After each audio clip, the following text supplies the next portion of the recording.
Weather Tower De-icing အမေရိကရဲ့အန်ဒီရဲ့အရှိဆုံးစောင်းရသည့်အလုပ်ဒီအလုပ်ကတစ်ခေါက်ထင်းနဲ့တင်ဒေါ်လာ1000အထိရနေပါတယ်ဒါပေမဲ့အလုပ်သမားသာအဲ့ဒီအမင်းကြီးပေါ်ကနေခြေချိုပြုတ်ကျသွားမယ်ဆိုရင်တော့သူတို့မိသားစုကနစ်နာကြေးဒေါ်လာ2သိန်းပဲရပါလိမ့်မယ်ဒါဟာအမေရိကရဲ့အန်ဒီရဲ့ရှိဆုံးစောင်းရသည့်အလုပ်တစ်ခုဖြစ်တဲ့မိုးလေဝသမျှော်စင်ရေခဲချစ်တဲ့အလုပ်ပဲဖြစ်ပါတယ်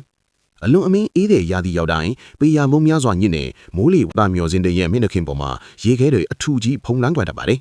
အဲ့ဒီရေခဲတွေကမျောစင်ကိုအလေးချိန်ပိုစီးစရုံတင်မဟုတ်ပါဘူးပိုဆိုတာကတော့အာယုံခံကိရိယာတွေအင်တာနာတွေနဲ့ကေဘယ်ကြိုးတွေကိုပါခဲပစ်တာမျိုးပါအဲ့ဒီလိုရေခဲထူထူကြီးတွေကမိုးလေဝသတိုင်းတာမှုကိုအနောက်ရှက်ဖြစ်စေတယ်လို့ဆိုဆိုဝါဝါအခြေအနေမျိုးမှာဆိုရင်မျောစင်ရဲ့တိဆောက်ဖုံကိုပါပုံပြတ်သွားစေနိုင်ပါတယ်ဒါကြောင့်လေအေးစိတ်နေလေစောင်းရသည်မှာတယောက်ယောက်ကအဲ့ဒီရေခဲတွေကိုဖယ်ရှားဖို့ပေယာပေါင်းများစွာမြင့်တဲ့အပေါ်ကိုတက်ရတော့တာပါပဲသူတို့ဟာအပေါ်လာနေအချီမရွေးပြုတ်ကျလာနိုင်တဲ့ရေခဲတုံးကြီးတွေကိုတတိထားရင်းနဲ့လက်ပလားနဲ့ပဲအပေါ်ကိုတွေ့တက်ရပါတယ်ပြီးရင်တော့အဲ့ဒီအပေါ်မှာနာရီပေါင်းများစွာကြာအောင်ရေခဲတွေကိုထုခွဲဖယ်ရှားရတာပါ